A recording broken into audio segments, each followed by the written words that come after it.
النحر حدثنا مسدد قال حدثنا إسماعيل عن أيوب عن محمد بن سيرين عن أنس رضي الله عنه قال قال النبي صلى الله عليه وسلم من ذبح قبل الصلاة فليعيد. فقام رجل فقال هذا يوم يشتهى فيه اللحم، وذكر من جيرانه فكأن النبي صلى الله عليه وسلم صدقه. قال وعندي جزعة أحب إلي من شاطي لحم، فرخص له النبي صلى الله عليه وسلم ألا أدري أبلغت رخصة من سواه أم لا. یہ بات ہے قربانی والے دن کھانے کے بارے میں. امام بخاری فرماتے ہیں کہ ہمیں بیان کیا مسدد نے، وہ کہتے ہیں ہمیں بیان کیا اسماعیل نے ایوب سے، وہ محمد بن سیرین سے، انس رضی اللہ عنہ سے. وہ کہتے ہیں کہ نبی صلی اللہ علیہ وسلم نے فرمایا کہ جس نے عید کی نماز سے پہلے ذبح کیا وہ اس کو لوٹائے. ایک آدمی کھڑا ہوا، اس نے کہا اللہ کے رسول صلی اللہ علیہ وسلم یہ ایسا دن ہے جس میں گوشت پسند کیا جاتا ہے، اور اس نے اپنے پڑوسی کا ذکر کیا، پڑوسیوں میں سے کسی کا ذکر کیا. گویا کہ نبی صلی اللہ علیہ وسلم نے اس کی تصدیق کی. اس نے کہا کہ میرے پاس ایک کھیرا ہے اور میں وہ زیادہ پسندیدہ ہے میری طرف شاطئ لحم، 2 بکریوں سے جو گوشت کی ہوں. فرخص له النبی صلی اللہ علیہ وسلم، اللہ کے نبی صلی اللہ علیہ وسلم نے اس کو رخصت دے دی. فلا ادری ابلغت رخصت من سواه ام لا، مجھے نہیں معلوم کہ یہ رخصت غیر کو پہنچی ہے کہ نہیں پہنچی. واقعہ اس طرح ہے کہ نبی صلی اللہ علیہ وسلم نے عید کے موقع پر جب خطبہ دیا تو آپ نے فرمایا کہ جس نے عید کی نماز سے پہلے ذبح کیا وہ اپنے جانور کو دوبارہ ذبح کرے، یعنی نیا جانور ذبح کرے، اس کی قربانی نہیں. ایک صحابی کھڑے ہوئے، وہ کہنے لگے نبی صلی اللہ علیہ وسلم میں نے تو سمجھا کہ یہ گوشت کھانے کا دن ہے، مقصد اس میں گوشت کھانا ہے، تو میں نے یہ پسند کیا کہ سب سے پہلے اپنی بکری ذبح کر کے اپنے پڑوسیوں کو بھی کھلاؤں اور خود بھی کھا لوں. تو رسول اللہ صلی اللہ علیہ وسلم میں نے بکری عید سے پہلے ذبح کی، پڑوسیوں کو بھی دیا، خود بھی کھایا اور میں آ گیا. نبی صلی اللہ علیہ وسلم نے فرمایا کہ تم دوبارہ جانور ذبح کر. اس نے کہا کہ رسول صلی اللہ علیہ وسلم میرے پاس تو ایک کھیرا ہے. کھیرا کس میں سے؟ بھیڑ کی نسل میں سے. جزع کہتے ہیں بھیڑ، دمبا یا چھترا، اس میں میرے پاس جزع ہے. جزع اس کو کہتے ہیں کہ جو دوندا نہیں ہوتا. 1 سال کا بکرا، 1 سال کا چھترا یا دمبا، اس کے لیے جزع کا لفظ بولا جاتا ہے. میرے پاس وہ جزع ہے جو ابھی دوندا نہیں ہوا. تو نبی صلی اللہ علیہ وسلم، اور وہ ایسا ہے کہ 2 بکریوں سے زیادہ بہتر ہے. نبی صلی اللہ علیہ وسلم نے فرمایا کہ اس کو رخصت دے دی. راوی کہتا ہے مجھے نہیں معلوم یہ رخصت کسی اور کے لیے بھی ہے کہ نہیں ہے. یہ ہے واقعہ. اس سے امام بخاری رحمۃ اللہ علیہ کا استدلال کیا ہے؟ امام بخاری رحمۃ اللہ علیہ کا استدلال یہ ہے کہ قربانی والے دن جو بھی چیز کھانی ہے وہ عید کی نماز کے بعد ہے، اور چھوٹی عید کے دن، عید الفطر کے دن جو بھی کھجور وغیرہ میٹھا جو بھی کھانا ہے وہ عید کی نماز سے پہلے. گویا کہ دونوں عیدوں میں فرق ہے. چھوٹی عید پر پہلے کھایا جائے گا اور بڑی عید پر بعد میں کھایا جائے گا. اور بعض اہل علم کا بوسوں کا موقف یہی ہے کہ وہ اپنے جانور کو ذبح کر کے اس میں سے کھائے، جس طرح نبی صلی اللہ علیہ وسلم کیا کرتے تھے. اپنے جانور ذبح کرتے اور پھر آپ اس میں سے کچھ کھا لیتے. ویسے یہ قربانی کے مسائل ہیں. اس کے بعد انشاءاللہ یہ جب قربانی کے مسائل کا باب آئے گا تو وہاں پر اس کو تفصیل سے بیان کیا جائے گا. یہاں پر امام بخاری رحمۃ اللہ علیہ صرف عید کے احکام بیان کرنا چاہتے ہیں. اتنا تعلق ہے اس باب کا کہ بڑی عید کے دن آ کر کھایا جائے گا، عید کی نماز پڑھنے کے لیے جاتے وقت کچھ نہیں کھایا جائے گا. اتنا یہ روزہ نہیں ہے. بعض لوگ اس کو روزہ سمجھتے ہیں. وہ کہتے ہیں کہ عید کی نماز کے دن روزہ ہوتا ہے عید کے دن، اور وہ اپنا جانور ذبح کر کے اس کے گوشت کے ساتھ افطار کیا جاتا ہے. یہ بالکل غلط مسئلہ ہے. عید کے دن کوئی روزہ نہیں ہوتا. تو اس حدیث سے چند باتیں معلوم ہوئی. پہلی بات تو یہ کہ جس نے قربانی کا جانور عید کی نماز سے پہلے ذبح کیا اس کی قربانی قبول نہیں ہے. وہ جہاں کا مرضی رہنے والا ہو، اگر عید کی نماز کو پڑھ سکتا ہے تو عید کی نماز سے پہلے اگر اس نے یہ جانور ذبح کر دیا تو اس کی قربانی نہیں ہوئی. جس طرح کے بعض لوگوں کی فقہ کا مسئلہ ہے کہ دیہات کے اندر قربانی نہیں ہوتی، دیہاتی لوگ اگر وہ پہلے بھی ذبح کر دیں تو کوئی بات نہیں، لیکن حدیث کے اندر ایسی کوئی رخصت موجود نہیں ہے۔ جو لوگ دیہاتی بھی ہیں وہ شہروں میں آ کے عید کی نماز پڑھیں، یا دیہاتوں میں بھی کوئی اکٹھے ہو کر ایک دیہات کے لوگ بھی اکٹھے ہو کر عید کی نماز پڑھ سکتے ہیں۔ عید کی نماز سے پہلے جانور ذبح کیا ہوا قبول نہیں ہے، یہ یاد رکھیے گا۔ بعض قصائی ایسے کرتے ہیں، لوگوں کو کہتے ہیں آپ نے 9 بجے نماز پڑھ دی ہے، ہم تو پڑھ رہے ہیں، ہم وہ فلاں جگہ پہ پتہ نہیں پڑھی ہوتی کہ نہیں پڑھی ہوتی، ہم فلاں جگہ پہ پڑھ رہے ہیں ادھر اتنے بجے نماز ہے، تو آپ نماز پڑھنے جاؤ، آپ کے ہاتھے پہ جان گوشت تیار ہوگا۔ اس حدیث پر غور کیجیے کہ عید کی نماز سے جس نے عید کی نماز نہیں پڑھی وہ قربانی نہیں کر سکتا، جس نے پڑھ دی ہے وہ کر دے۔ تو دوسری بات یہ معلوم ہوئی کہ صحابی نے نبی صلی اللہ علیہ وسلم کے زمانے میں اجتہاد کیا، تو نبی صلی اللہ علیہ وسلم نے وہ اجتہاد میں اس نے خطا کی۔ معلوم ہوا کہ نبی صلی اللہ علیہ وسلم کے زمانے میں بھی صحابہ اجتہاد کر لیا کرتے تھے، لیکن جیسے ہی اپنی اجتہادی غلطی کا پتہ لگتا وہ اس پر رجوع کر لیا کرتے تھے۔ تیسری بات یہ معلوم ہوئی کہ مفتی کو چاہیے، ایک استاد کو چاہیے، ایک عالم دین کو چاہیے کہ وہ سچے لوگوں کے لیے، مخلصین کے لیے جہاں تک ان کے لیے رخصت نکل سکتی ہو وہ رخصت نکالے۔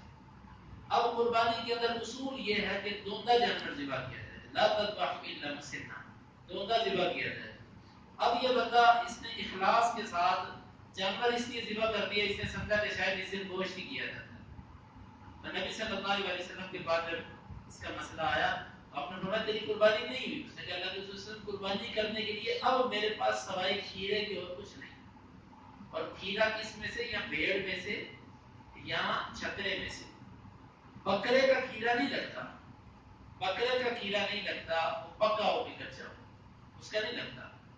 تو بھیڑ کی نسل میں سے اس نے کہا میرے پاس موجود ہے اور وہ 2 بکریوں سے بہتر ہے، نبی صلی اللہ علیہ وسلم نے اس کو رخصت دے دی۔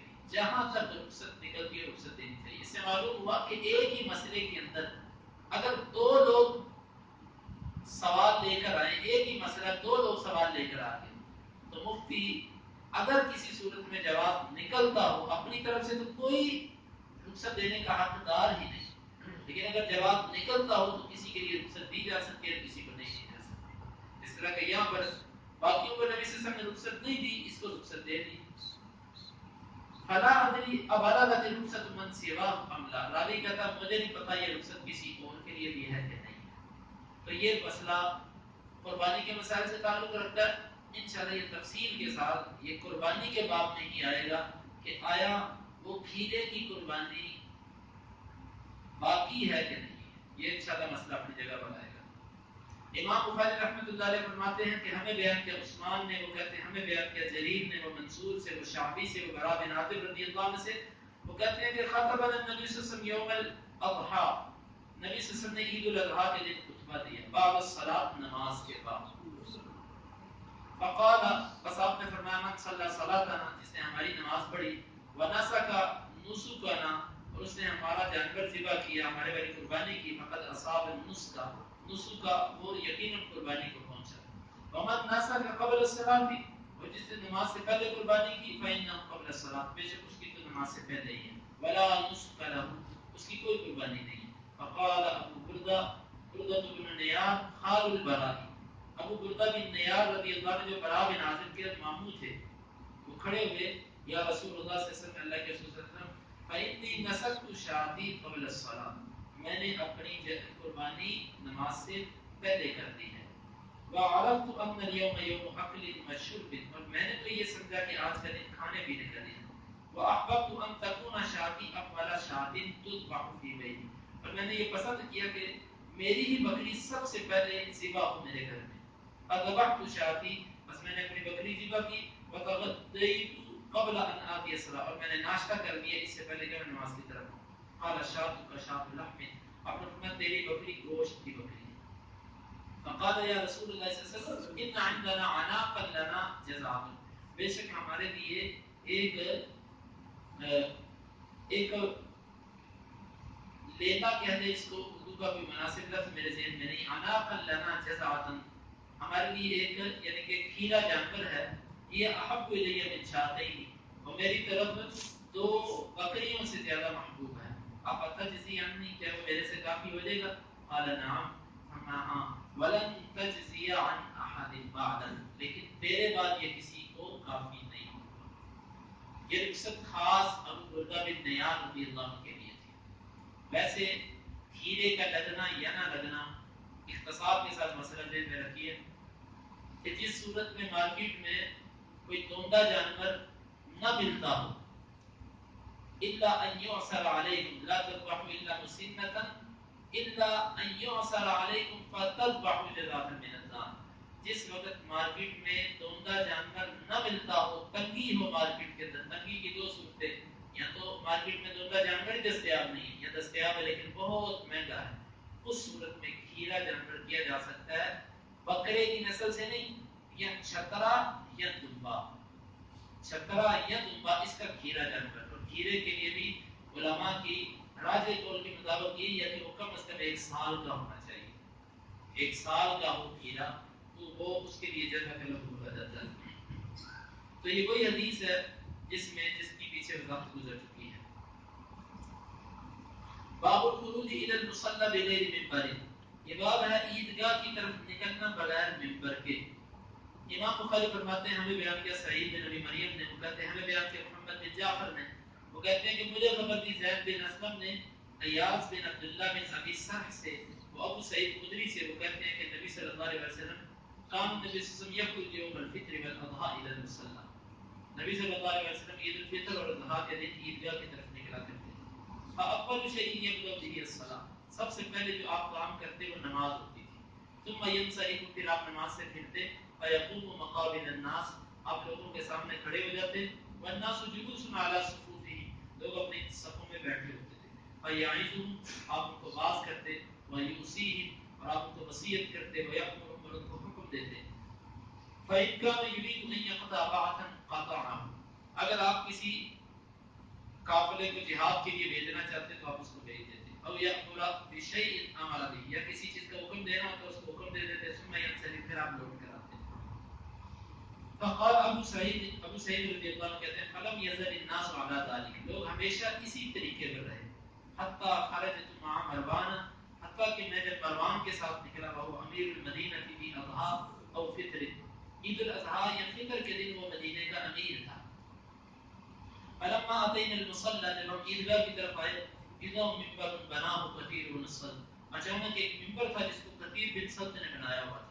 فاذا مروان يريد ان يرتقيه قبل ان يصلي، اچانک مروان ارادہ رکھتا تھا اس منبر پر چڑھنے کا اس سے پہلے وہ نماز پڑھے. فجذبته بثوبه فجبرني، میں نے اس کو اس کے کپڑے سے کھینچا، بس اس نے مجھے کھینچا. فارتفع، پس وہ چڑھ گیا. فخطب قبل الصلاة، بس اس نے خطبہ دیا نماز سے پہلے. فقلت له غیرتم اللہ، میں نے سے کہا تم نے تبدیل کر دیا طریقے کو اللہ کی قسم. فقال ابا سعید، کہنے لگا ابو سعید، قد ذهب ما قال، وہ چیز چلی گئی جس کو تو جانتا ہے. فقلت ما اعلم خیر والله مما لا اعلم، اللہ کی قسم مجھے نہیں پتا کہ اس چیز میں خیر ہو جس کو میں نہیں جانتا. فقال ان الناس لم يكونوا يجلسون لنا بعد الصلاة، وہ کہنے لگا کہ لوگ نماز کے بعد بیٹھتے نہیں ہیں. فجعلتها قبل الصلاة، اسی میں نے اس کو نماز سے پہلے کر دیا. باب یہ ہے کہ عیدگاہ کی طرف جب جایا جائے گا تو منبر کے بغیر خطبہ دیا جائے گا. یہ امام بخاری کا باب ہے. حدیث سے استدلال کیا ہے کہ نبی صلی اللہ علیہ وسلم نماز سے فارغ ہوتے فیقوم مقابل الناس، آپ سب لوگوں کے سامنے کھڑے ہو جاتے. اور بعض روایتوں کے اندر لفظ ہیں علی رجلئی، اپنی ٹانگوں پر اپنے پاؤں پر کھڑے ہو جاتے، زمین پر کھڑے ہونے کا ذکر آتا ہے. عید کے خطبوں میں منبر نہیں نکالا جائے گا، یہی سنت ہے. اس کی وجہ یہ ہے جو علماء نے بے اصل تو حکمت اللہ اس کے رسول کو معلوم ہے، لیکن اہل علم نے اس کی حکمت یہ بیان کی ہے کہ عید کے دن منبر نہ نکالنے کی وجہ یہ ہے کہ کھلا میدان ہوتا ہے، لوگ کھلے ہیں، امام لوگوں کے برابر بھی کھڑا ہوتا نظر آ رہا ہوتا ہے.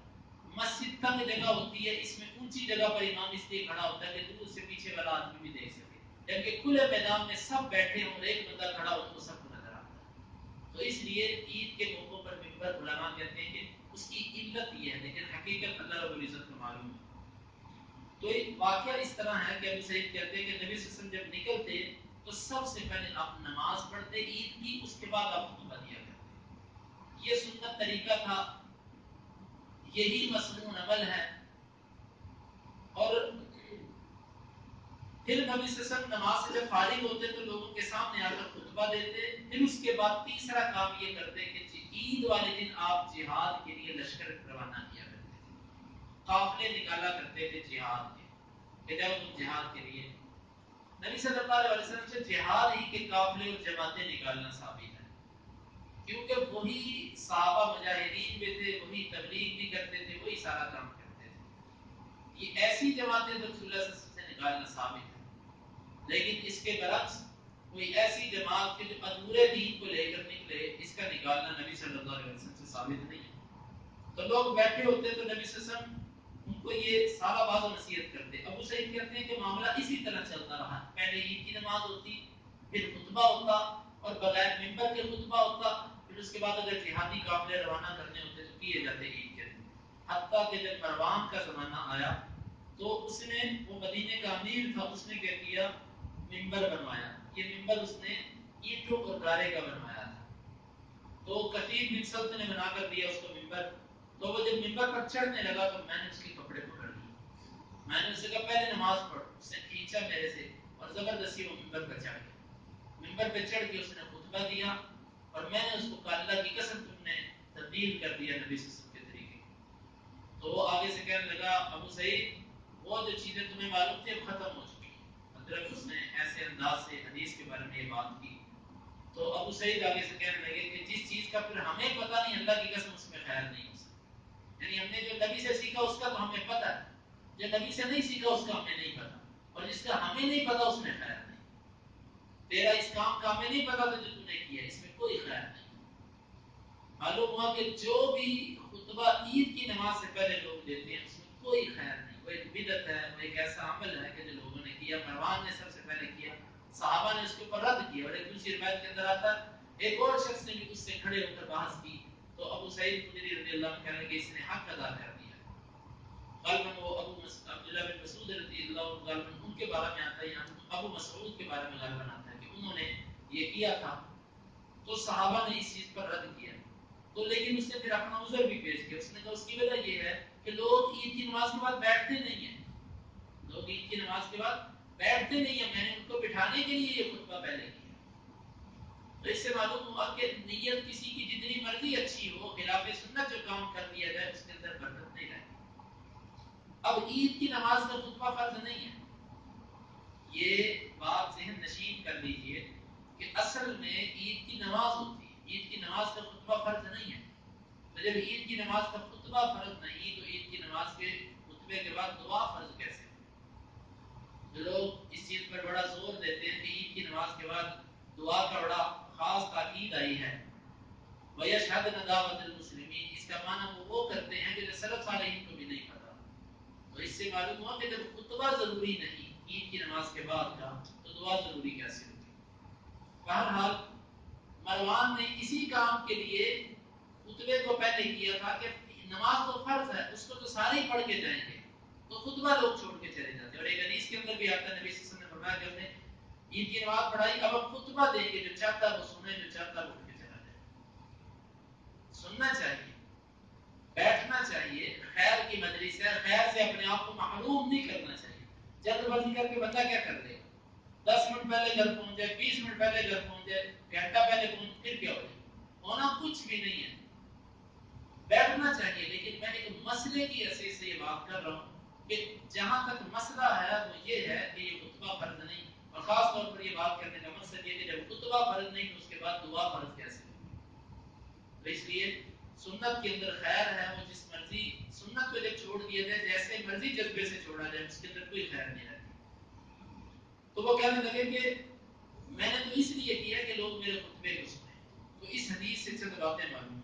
پہلی بات تو یہ معلوم ہوئی کہ اگر خلیفہ بھی غلط کام کرے تو اس پر رد کرنا چاہیے، رد کرنا چاہیے جس طرح کے صحابہ نے کیا. دوسری بات یہ ہے کہ جہاں تک فتنے سے بچا جا سکتا ہو بچنا چاہیے.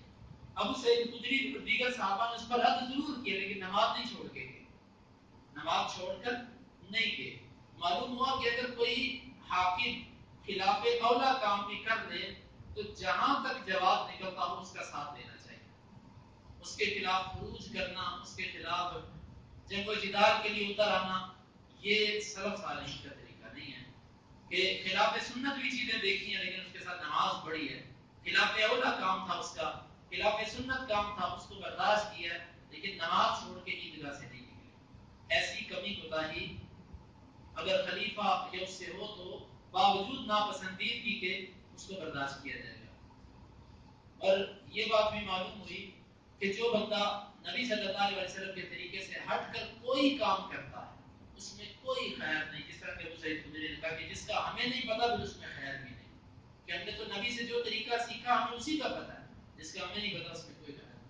معلوم ہوا بدعت کو جتنے مرضی اچھے جذبے سے ابتدا کی جائے اس کے اندر کوئی خیر و برکت نہیں ہوتی. خیر و برکت سنت کے اندر ہے، اگرچہ لوگ اس کو جتنا مرضی اپنے لیے مشکل سمجھ لیں.